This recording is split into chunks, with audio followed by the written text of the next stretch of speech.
Hello everyone. आज का topic है थियोडोर रूजवेल्ट की विदेश नीति का वर्णन करें। संयुक्त राज्य अमेरिका अपनी स्वतंत्रता के बाद से ही वैदेशिक मामलों में शानदार पृथकता की नीति का अवलंबन करता चला आ रहा था। उसकी भौगोलिक स्थिति एक स्वतंत्र और आत्मनिर्भर इकाई की भांति थी, जिसको प्रकृति ने अपने सभी संसाधनों से परिपूर्ण रखा था।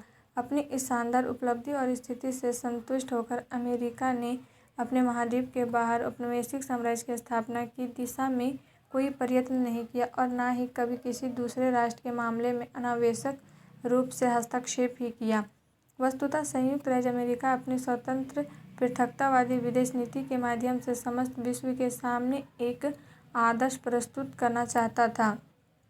19वीं सदी में यूरोपीय राष्ट्रों ने जिस तरह से अपने औपनिवेशिक साम्राज्यों के विस्तार के प्रयत्न में संघर्ष किया, कूटनीतिक संधियां की या उपनिवेशिक क्षेत्रों का शोषण किया, उन सभी तरह के क्रियाकलापों को अमेरिकी राजनीतिक और जनता तुच्छ दृष्टि से देखते थे। वे तत्कालिक यूरोपीय राजनीतिक सिद्धांतों में असहमत थे और विषम परिस्थितियों में भी किसी अन्य राष्ट्र के मामलों में हस्तक्षेप नहीं करते थे। यहाँ तक कि यदि अपने राष्ट्र पर भी कोई बाह्य या आंतरिक संकट विद्यमान हो तो उस परिस्थिति में भी वे किसी प्रकार का कोई हस्तक्षेप स्वीकार नहीं करते थे। अमेरिका अपनी शानदार पृथकता की नीति के प्रति कितना संवेदनशील था, इसका सबसे महत्वपूर्ण उदाहरण 1868 ईस्वी में देखने को मिला, जब अमेरिका ने अपनी इस नीति के वशीभूत होकर रेड क्रॉस सोसाइटी से संबंधित जेनेवा सम्मेलन तक में भाग लिया था। परंतु इस नीति के आलोचकों की भी अमेरिका में कोई कमी नहीं थी। इन आलोचकों का यह मानना था कि बदले हुए राष्ट्रीय और अंतर्राष्ट्रीय परिदृश्य के मद्देनज़र इस नीति को भी अब बदलना चाहिए। विशेषकर 19वीं सदी के उत्तरार्ध में अमेरिका के बहुत से राजनीतिक नेताओं और विचारकों ने इस नीति की प्रासंगिकता पर प्रश्न चिन्ह लगाया। इनका विचार था कि जब अमेरिका एक उभरती हुई विश्व शक्ति बन रहा है तो उसे अंतर्राष्ट्रीय रंगमंच पर इसे अभिव्यक्त भी करना चाहिए। 19वीं सदी के उत्तरार्ध में यूरोप के शक्तिशाली राष्ट्र विश्व के तमाम औपनिवेशिक क्षेत्रों की पददलित कर रहे थे। अपने इस प्रयत्न के चलते वे आपस में भी संघर्ष करते रहते थे। इसी अंतर्राष्ट्रीय संधियां की जा रही थी कि और ऐसे गुट बन रहे थे जिनके बारे में कोई भी निश्चित रूप से यह नहीं कह सकता था कि ये कितनी देर अपने वचन पर कायम रह सकते हैं। अंतर्राष्ट्रीय मंच से वैदेशिक मामलों में व्यापक नैतिकता लुप्त प्राय हो चुकी थी। यह समय प्रबल राष्ट्रवाद के उत्थान और विकास का समय था। प्रत्येक यूरोपीय राष्ट्र स्वयं अपने आप तक केंद्रित था। मानववादी और नैतिक विचारधारा जिस पर यूरोप के विचारक अपना जन्मसिद्ध अधिकार मानते थे, पूरी तरह से विलुप्त हो चुकी थी। कुल मिलाकर 19वीं सदी के उत्तरार्ध में अब साम्राज्यवाद की विचारधारा काजल की कोठरी के समान थी। संयुक्त राज्य अमेरिका ने इसकी कालिख से बचने का पूरा प्रयत्न किया, परंतु जब वह एक बार इसमें प्रविष्ट हुआ तो फिर इसके परिणामों और प्रभावों से न बच सका। अमेरिका में साम्राज्यवादी विचारधारा के पोषकों का दल बहुत सीमित था। इस विचारधारा के प्रबल समर्थकों में एक नया नाम थियोडोर रूजवेल्ट का भी था, जो 19वीं सदी के अंतिम दशक में नौसेना विभाग के सहायक सचिव के पद पर कार्यरत था। वह अमेरिका की नौसैनिक शक्ति के विस्तार और सुदृढ़ीकरण का प्रबल समर्थक था। यहाँ यह तथ्य ध्यान देने योग्य है कि इस समय अमेरिका नौसेना की दृष्टि से अपेक्षाकृत अधिक शक्तिशाली हो चुका था। वहाँ भी अब इस बात के समर्थकों की कोई कमी नहीं थी कि जो समुद्र पर शासन करेगा वही पृथ्वी पर राज करेगा।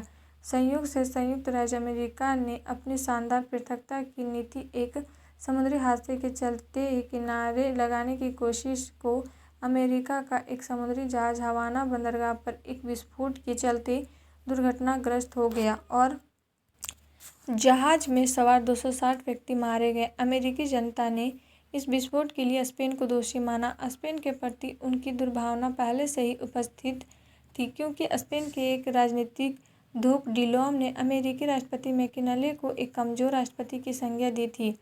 यह अमेरिकियों के लिए एक राष्ट्रीय अपमान की बात थी। इस पर जहाज की दुर्घटना ने उनके घावों को पुनः हरा कर दिया। अमेरिका ने मार्च 1898 ईस्वी में इस दुर्घटना पर स्पेन का स्पष्टीकरण मांगा, जो उसने अप्रैल में ही प्रस्तुत कर दिया। वस्तुतः इस दुर्घटना के लिए स्पेन दोषी था भी नहीं, लेकिन अमेरिकी सरकार और जनता दोनों इस समय उतावलेपन में थे। अमेरिका ने अप्रैल 1808 ईस्वी में ही क्यूबा की स्वतंत्रता के प्रश्न पर स्पेन पर आक्रमण कर दिया। इस युद्ध में एक निर्णायक दौर इस समय आया पाव चौसेना सचिव थियोडोर रूजवेल्ट ने अपने एशियाई स्क्वाड्रून जॉर्ज डेवी को प्रशांत महासागर में स्थित स्पेनी उपनिवेश फिलीपींस पर आक्रमण करने का निर्देश दिया।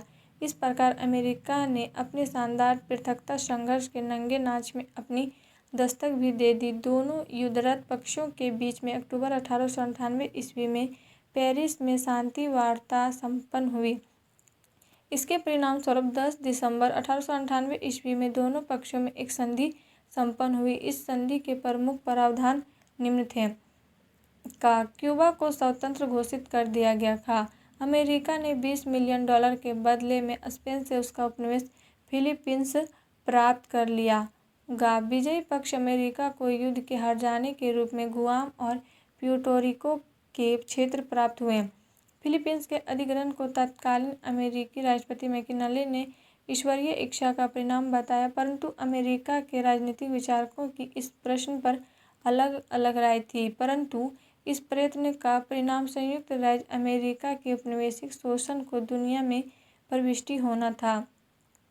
इस प्रकार उपयुक्त विवरण से स्पष्ट है कि थियोडोर रूजवेल्ट के राष्ट्रपति पद पर आसीन होने के पहले ही संयुक्त राज्य अमेरिका की शानदार पृथकता की नीति के परित्याग का चरण आरंभ हो चुका था।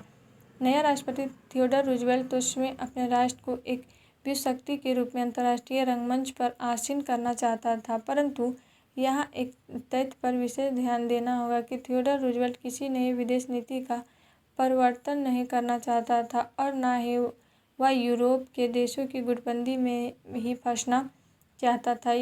वह केवल अमेरिकी विदेश नीति को सक्रियता प्रदान करके अमेरिका को अंतर्राष्ट्रीय राजनीति में उसका यथेष्ट स्थान दिलाना चाहता था।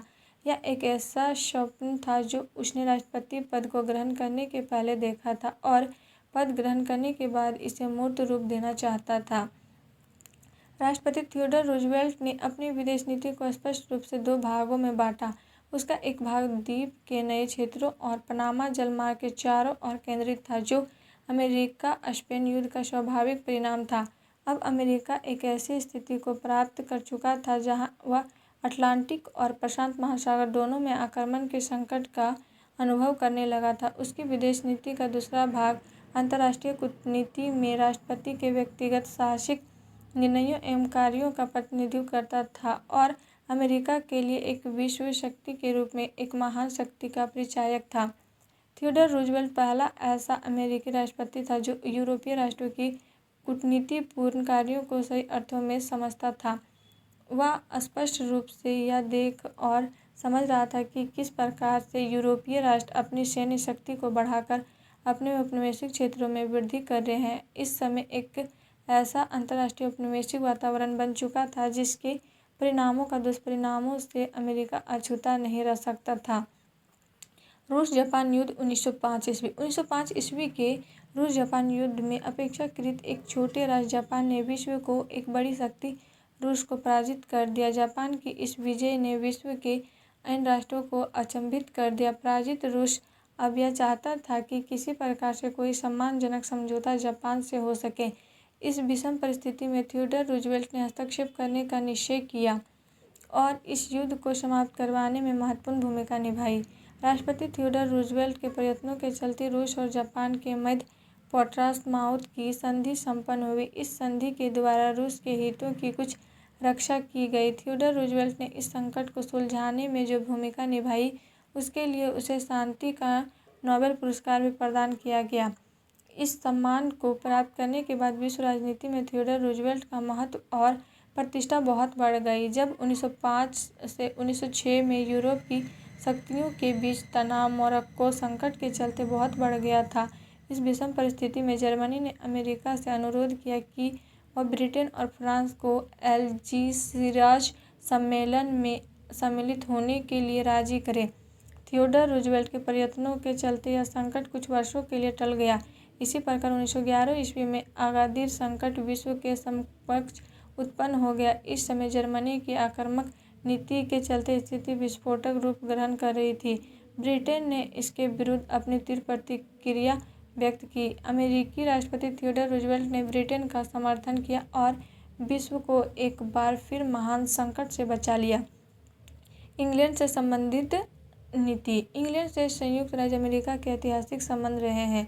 थियोडोर रूजवेल्ट विश्व में शांति व्यवस्था बनाए रखने के लिए इंग्लैंड का सक्रिय सहयोग एवं समर्थन प्राप्त करना चाहता था। ये दोनों राष्ट्र विश्व के अग्रणी शक्तिशाली राज्य थे और थियोडोर की दृष्टि में इन दोनों को विश्व राजनीति में बहुत महत्वपूर्ण भूमिका निभानी थी। अतः व्यापक हितों और उद्देश्यों को देखते हुए दोनों राष्ट्रों ने मैत्रीपूर्ण संबंध बनाए रखा। इसके पीछे निम्नलिखित कारण विद्यमान थे।